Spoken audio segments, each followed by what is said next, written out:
अल्लाहुम्मा सल्ली अला सय्यदना व मौलाना मुहम्मद व आला आलिहि वसल्लम। अस्सलाम वालेकुम एवरीवन, कैसे हैं आप? उम्मीद है कि सब ठीक ठाक होंगे। Welcome back to my channel.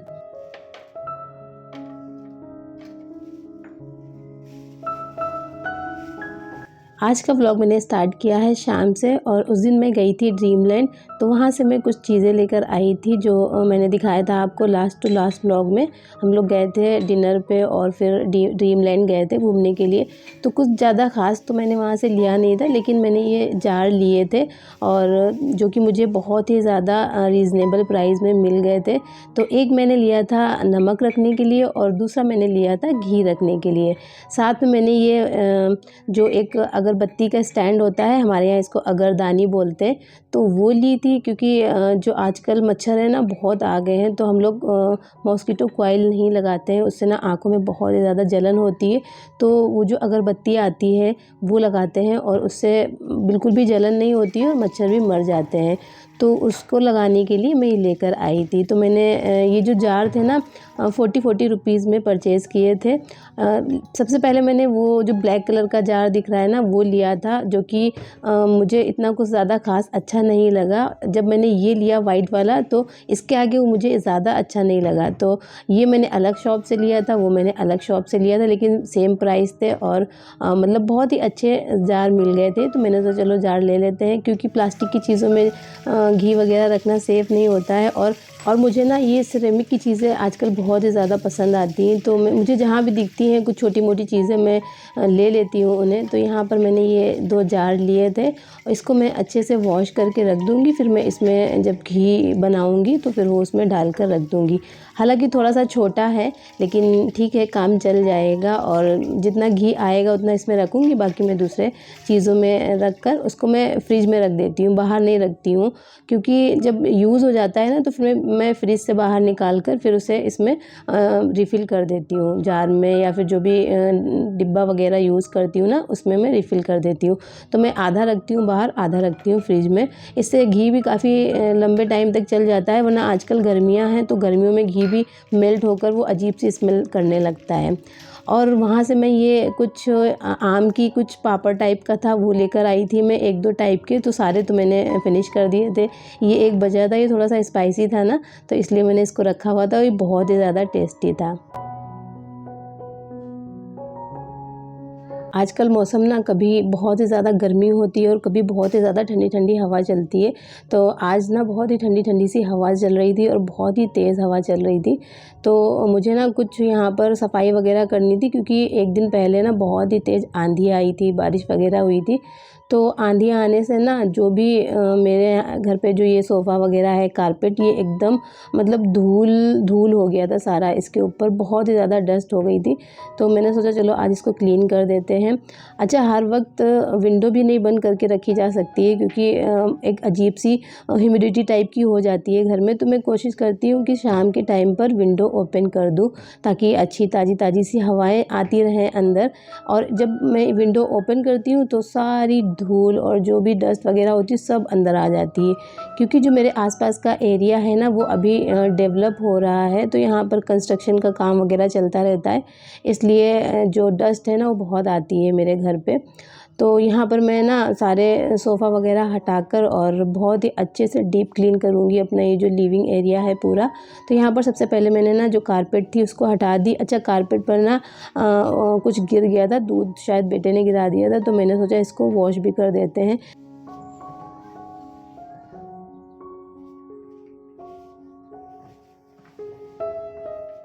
अच्छा, मेरे पास में ना वैक्यूम क्लीनर है नहीं, वरना मैं उससे इसकी डस्ट वगैरह क्लीन कर लूँ। मुझे ना अच्छे से ब्रश से साफ़ करना पड़ता है, और जो सोफ़ा वगैरह है ना उसको मैं एक लिक्विड बनाती हूँ और उसी से मैं क्लीन करती हूँ। मैं किसी दिन आपके साथ में शेयर करूँगी कि किस तरह से मैं बनाती हूँ। उससे जो ये फैब्रिक सोफ़े होते हैं ना ये बहुत ही अच्छे से क्लीन हो जाते हैं। मतलब बहुत, अगर उसमें कोई स्टेन वगैरह लगा हो, जैसे कि पेन या पेंसिल का कोई निशान वगैरह, तो वो नहीं क्लीन होगा, लेकिन जो डस्ट होती है वो अच्छे से क्लीन हो जाती है। तो यहाँ पर मैं जो सोफ़े हैं अभी तो मैं फ़िलहाल उनको ऐसे ही क्लीन करूँगी। अगर मुझे टाइम मिला तो फिर मैं वो लिक्विड बनाकर भी इससे क्लीन कर दूँगी। अच्छा, कुछ दिन पहले ना मैंने ये जो प्लांट्स हैं, इंडोर प्लांट है, तो इसको मैंने ना अंदर रखा हुआ था। और मैं ना इसकी जो जगह है वो चेंज करती रहती हूँ, कभी बालकनी में रखती हूँ, कभी अंदर लिविंग रूम में रखती हूँ। और धूप भी लगाना बहुत ज़रूरी होता है, तो धूप में भी रख देती हूँ 1 डेढ़ हफ्ते के लिए, जिससे अच्छे से इसमें धूप भी लग जाती है। फिर मैं इन्हें इनकी जगह पर वापस रख देती हूँ। तो जब लिविंग रूम क्लीन कर रही हूँ तो ना इनको भी बाहर रख दूँगी और इनमें अच्छे से पानी वगैरह डाल दूँगी। और इनको ना गुड़ाई की भी ज़रूरत थी, तो मैं इन्हें गुड़ाई भी कर दूँगी। प्लांट्स में ना आप 15 दिन में एक बार अगर गुड़ाई कर दें ना, तो बहुत ही अच्छी इनकी ग्रोथ होती है, क्योंकि जो नीचे की मिट्टी होती है वो ऊपर आ जाती है और फिर इसमें ना बहुत ही अच्छी सी ग्रोथ होती है। तो प्लांट्स में ना गुड़ाई भी बहुत ज़्यादा ज़रूरी है करना। मतलब अगर आप प्लांट्स का ख़्याल रखेंगे तो वो अच्छे से चलेंगे। जैसे हम और नॉर्मल इंसानों का ख़्याल रखते हैं ना, वैसे प्लांट्स का भी ख़्याल रखना बहुत ज़रूरी होता है। अपने बच्चों की तरह इन्हें भी इनकी भी केयर करनी होती, तभी ये अच्छे से ग्रो करते हैं। तो यहाँ पर ये मैं जितने भी प्लांट्स हैं उनमें गुड़ाई कर दूँगी। और बहुत ही अच्छे से आपको करनी होती है, क्योंकि जो इसकी रूट्स हैं वो अगर कट गई ना, तो फिर प्लांट जो होते हैं वो सूख जाएंगे। तो यहाँ पर मैं अपने करी की और ये जो अडेनियम बोलते हैं आई थिंक, इसका जो प्लांट है इसमें भी मैं अच्छे से गुड़ाई कर दूँगी और बहुत ही हल्के-हल्के हाथों से करूँगी। अच्छा, आजकल ना गर्मी इतनी ज़्यादा हो रही है कि अगर आप सुबह पानी दें पेड़ों में और अगर शाम को ना दें तो वो एकदम सूख जाते हैं और मुरझा जाते हैं। तो ये जो मेरा करी का प्लांट है ना, ये मिट्टी में लगा हुआ है, मैंने इसमें कोई भी कोकोपीट वगैरह नहीं डाली थी। तो इसलिए ना ये बहुत जल्दी ड्राई हो जाती है इसकी मिट्टी। और सुबह अगर पानी दें और इतनी तेज़ धूप आती है कि शाम तक मिट्टी एकदम ड्राई हो जाती है। तो ये एकदम मुरझा जाता है, बिल्कुल ऐसा लगता है बस सूख गया हो। तो इसलिए मैं इसमें ना दिन में 2 बार पानी डालती हूँ। अच्छा, गुड़ाई करने के बाद में अगर इसमें कोई भी आपको एक्स्ट्रा घास वगैरह दिख रही है तो वो भी आप निकाल दीजिए। इससे ना प्लांट्स की ग्रोथ पर भी असर पड़ता है। तो यहाँ पर ये घास तो नहीं थी, लेकिन जो करी के बीज थे ना वो गिरे हुए थे, तो उसी से करी के न्यू प्लांट्स निकले थे, तो वो मैंने हटा दिए हैं। और आपको ये जो मनी प्लांट दिख रहा है ना, पोथोस भी इसको बोलते हैं, तो इसको ना मैंने कटिंग से लगाया है। जो मेरे पास में 2 पुराने प्लांट हैं, करीब 5 इयर्स ओल्ड हैं वो, तो उन्हीं की कटिंग से मैंने ये सारे प्लांट्स ग्रो किए हैं, जितने भी मेरे घर में आपको दिखते हैं। तो वो सारे मैंने ना कटिंग से लगाए। तो आप ना एक बार अगर मनी प्लांट्स ले आएँ नर्सरी से, उसके बाद में आप घर में बहुत ही ईज़िली उसकी कटिंग से बहुत ही ज़्यादा इसके प्लांट्स बना सकते हैं। तो इससे ना आपका जो गार्डन है वो बहुत ही ज़्यादा हरा-भरा सा भी दिखेगा। अच्छा, मुझे ना पर्सनली मनी प्लांट बहुत पसंद है। ये जो प्लांट आपको दिखा ना, इससे मैंने ये वाला प्लांट बनाया है और साथ में ये भी मैंने नया प्लांट उगाया है उन्हीं की कटिंग से, और वो छोटे उसमें लगाया है पॉट में। यहाँ पर ये जो आपको स्नेक प्लांट दिख रहा है ना, ये मैं गई थी एक बार शादी में, तो वहाँ पर मुझे ये थोड़ा-सा टूटा-फूटा सा मिला था, तो मैंने लाके इसमें मिट्टी में लगा दिया। मैंने सोचा अगर चलेगा तो चल जाएगा, नहीं तो कोई बात नहीं। तो यहाँ पर वो बहुत ही अच्छे से ग्रो करने लगा है और उसके छोटे-छोटे से रूट्स और निकल आए हैं। और ये दूसरा जो आपको दिखाई दिया ना हैंगिंग प्लांट, वो भी मैंने ऐसे ही कटिंग से लगाया है। ये एक प्लांट है और एक वो जो पहले दिखाया था बड़ा वाला, उन दोनों प्लांट से ही मैंने ये सारी की सारी जो नए प्लांट्स हैं वो बनाए हैं। अच्छा, ये देखिए अडेनियम में मैंने कटिंग करी थी लास्ट ईयर, तो उससे कितने ज़्यादा यहाँ पर ये फ्लावर्स आए हुए हैं और बहुत ही प्यारे लगते हैं ये। बहुत ही अच्छा लगता है ये, और इसके जो फ्लावर्स हैं ना काफ़ी 1 हफ्ते तक आराम से लगे रहते हैं, उसके बाद में गिरते हैं। अच्छा, ख़ैर यहाँ पर ये जो करी का प्लांट है, मैं आपको यहाँ पर एक चीज़ शेयर करना चाहूँगी। अगर आपके प्लांट में जो सीड्स होते हैं वो निकल आए तो उन्हें आप तोड़ दीजिए, इससे प्लांट की ग्रोथ पर असर पड़ता है। वैसे भी हमें उसकी कोई ज़रूरत होती नहीं है, तो आप उन्हें तोड़कर हटा दीजिए। और ये जो रबर प्लांट है ना, इसकी भी मैंने कटिंग करी थी लास्ट ईयर, तो इससे ना 4 ब्रांचें निकली थी नई। और फिर मैंने ना इसको सोचा कि थोड़ी 1-2 ब्रांच और कट कर देती हूँ तो और नहीं निकलेंगी, तो मैंने 2 ब्रांच कट करी तो वो दोबारा निकली ही नहीं। अब मैं इसको ना किसी दिन नीचे से बिल्कुल कट करने वाली हूँ, देखती हूँ कि नई ब्रांचें निकलेंगी कि नहीं निकलेंगी।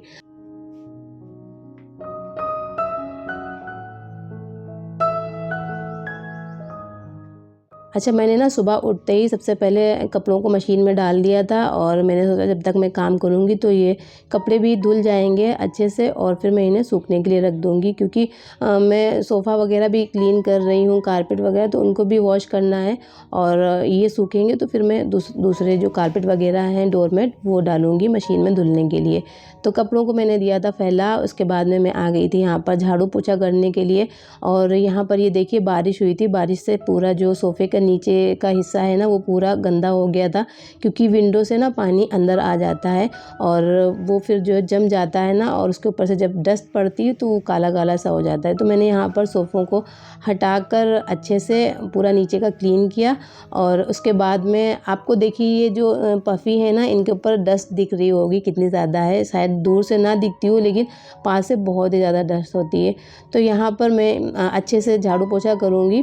अच्छा, एक चीज़ और मैं आप लोग के साथ में शेयर करना चाहती हूँ, जो मेरी ये सोफ़ा है ना, ये फैब्रिक सोफ़ा है, तो इसका कोई अगर अच्छा क्लीनर हो वो मुझे ज़रूर बताइएगा आप लोग, क्योंकि ये ना बहुत ही ज़्यादा डस्ट अब्ज़ॉर्ब करता है।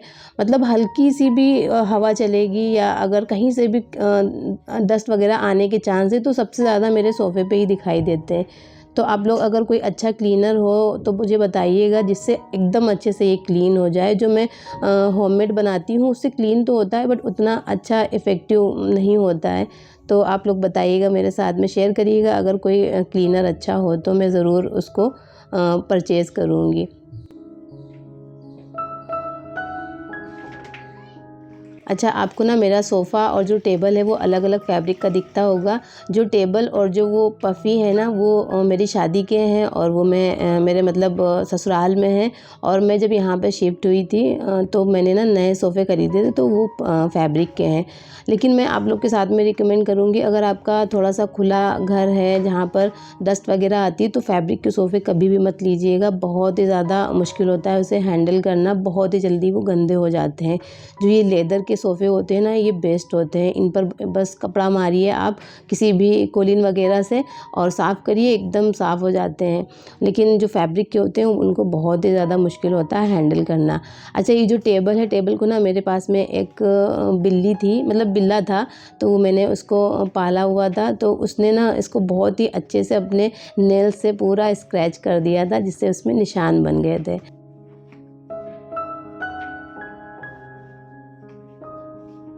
अच्छा, मैंने ना कुछ दिन पहले मतलब कुछ महीने पहले एक ब्लॉग अपलोड किया था जो था सूरे बकरा की फ़ज़ीलत के ऊपर। तो उस पे ना मुझे 1-2 दिन पहले कुछ कमेंट आया था कि आप बताइए मुझे कि 40 दिन हम जो औरतें हैं वो कैसे उस वज़ीफ़े को कर सकते हैं, क्योंकि ये हमारे लिए तो पॉसिबल नहीं है। तो जी हाँ, हमारे लिए बिल्कुल भी पॉसिबल नहीं है 40 दिन कंटिन्यूअसली एक वज़ीफ़ा करना, क्योंकि बीच में कुछ दिन ऐसे होते हैं जिसमें हमें ना स्किप करना पड़ता है। लेकिन उन जो 7 डेज़ की जो नमाज़ है वो भी अल्लाह ताला ने हम लोगों के लिए क़ज़ा नहीं रखी है, तो उसकी कोई क़ज़ा नहीं है नमाज़ अगर उस दौरान छूटती है। तो जो हम वज़ीफ़ा कर रहे हैं तो वो 7 दिन छोड़कर बाकी के आगे जो भी दिन बचे हों उनमें अगर कंटिन्यू करें तो वो हमारा 40 दिन हो जाएगा। बाकी जो नियत है वो अल्लाह ताला बेहतर जानता है कि हमारी क्या नियत है, किस तहत से हम वो वज़ीफ़ा कर रहे हैं, तो वो बेहतर समझने वाला है। अल्लाह ताला मतलब आपकी नियत को कबूल करता है और फिर आपके साथ में जो भी आप जिसके लिए वज़ीफ़ा कर रहे हैं उस चीज़ को आसान कर देता है। तो आप इस तरह से वो वज़ीफ़ा कर सकते हैं जो कि 40 दिन के लिए होता है। और उन्होंने पूछा था कि आपने क्या 40 दिन किया था, तो मैंने 40 दिन नहीं 2-3 महीने किए थे और जब भी मुझे टाइम मिलता था तब मैं पढ़ती थी। वैसे 2-3 महीने मैंने लगातार पढ़ा था, उसके बाद में फिर मेरे माइग्रेन की प्रॉब्लम हो गई थी तो मैंने नहीं कंटिन्यू किया था। मैं अगर एक दिन मुझे टाइम मिलता था, मेरे सर में दर्द सही होता था तो मैं पढ़ लेती थी, अगर नहीं मेरे सर में दर्द सही होता था तो मैं नहीं पढ़ती थी। और अभी भी मेरे मतलब होता है पेन, तो मैं क्या करती हूँ, सूरे बकरा की लास्ट की आयत पढ़ लेती हूँ। जो लास्ट की आयत है ना वो भी बहुत ही ज़्यादा फ़जीलत वाली है, तो वो मैं लास्ट वाली आयत पढ़ लेती हूँ। और जिस दिन मुझे टाइम मिलता है उस दिन मैं पूरी पढ़ती हूँ और जिस दिन नहीं मिल पाता है तो मैं नहीं पढ़ पाती हूँ। मैं आप लोग के साथ में झूठ नहीं बोलूँगी कि हाँ मैं डेली पढ़ती हूँ, मैं नहीं पढ़ पाती हूँ। और अभी तो मुझे बिल्कुल भी टाइम नहीं मिल पा रहा है क्योंकि समर वेकेशन भी चल रही है, तो बेटे की छुट्टी है, उसमें ही पूरा दिन निकल जाता है। और साथ में मेरे समर वेकेशन में जिनकी छुट्टियां होती हैं वो भी घूमने के लिए आते रहते हैं। मेरे इन लॉज़ के यहाँ से भी सब लोग आए हुए हैं, तो इसलिए अभी तो टाइम नहीं मिल पा रहा है कि मैं उसे कंटिन्यू करूँ। तो कुरान पढ़ लेती हूँ, लास्ट की आयतें पढ़ लेती हूँ, और छोटे मोटे जो वजीफ़े होते हैं, जो अज़कार, वो मैं कर लेती हूँ। अच्छा जी, तो जो भी डस्टिंग वगैरह थी वो मैंने कर दी, और जो बेडशीट वगैरह थी वो भी अच्छे से क्लीन कर दी। अब मैं यहाँ पर जो सोफ़े के कवर हैं उन्हें भी अच्छे से झाड़ कर और इनको स्प्रेड कर दूँगी सोफ़ों के ऊपर। इन्हें मैं अच्छे से कवर करके रखती हूँ, तब भी इतनी ज़्यादा डस्ट हो जाती है। मैं सोफ़े का पूरा कवर ऊपर से लेके नीचे तक अच्छे से इनको बिल्कुल कवर कर देती हूँ, लेकिन फिर भी डस्ट हो जाती है। और आप ये देख सकते हैं टेबल की काँच पे कितनी ज़्यादा डस्ट है, तो इसे भी मैं क्लीन कर दूँगी। और अभी कारपेट में मैं नहीं यहाँ पर नीचे बिछाऊँगी, क्योंकि कारपेट को मैंने ना वॉश करने के लिए डाला हुआ है, तो वो जब वॉश हो जाएगी, सूख जाएगी, फिर उसके बाद में मैं नीचे यहाँ पर कारपेट बिछा दूँगी। तो यहाँ पर मैं जो टेबल का ग्लास है ना, इसको भी अच्छे से क्लीन कर लूँगी, और जो ये टेबल है और जो वो पफ़ी हैं उन्हें भी अच्छे से क्लीन कर लूँगी। और इसको ना फिर मैं फ़ैन को ऑन कर दूँगी ताकि ये जल्दी से सूख जाए, और मैं विंडो को क्लोज़ कर दूँगी। वरना जो अभी सारा जो मैंने क्लीन किया है ना, वो सब फिर से गंदा होने वाला है, तो इसलिए मैं विंडो को फटाफट से क्लोज़ कर दूँगी।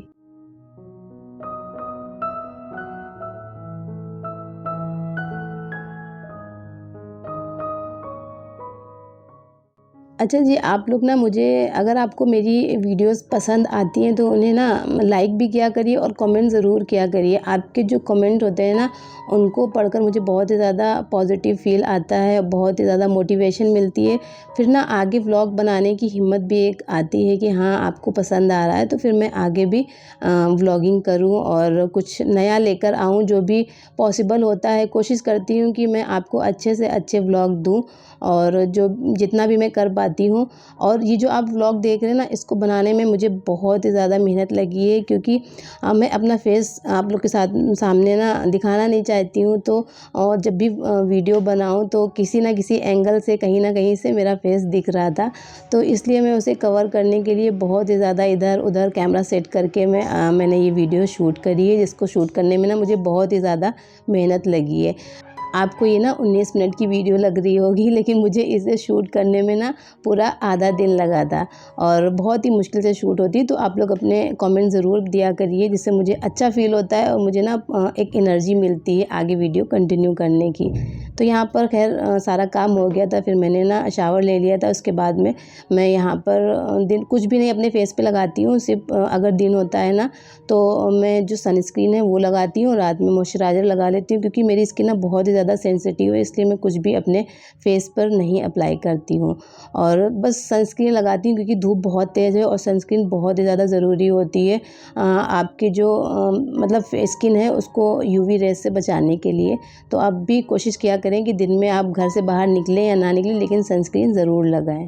अच्छा जी, तो ये थी मेरी वीडियो। आई होप आपको पसंद आई होगी। अगर पसंद आई हो तो इसे लाइक करना बिल्कुल भी मत भूलिएगा, शेयर करिएगा और चैनल को सब्सक्राइब भी कर दीजिएगा। मैं इंशाल्लाह मिलूँगी आपसे नेक्स्ट वीडियो में। तब तक के लिए अपना ढेर सारा ख्याल रखें, दुआओं में मुझे याद रखें। अल्लाह हाफ़िज़।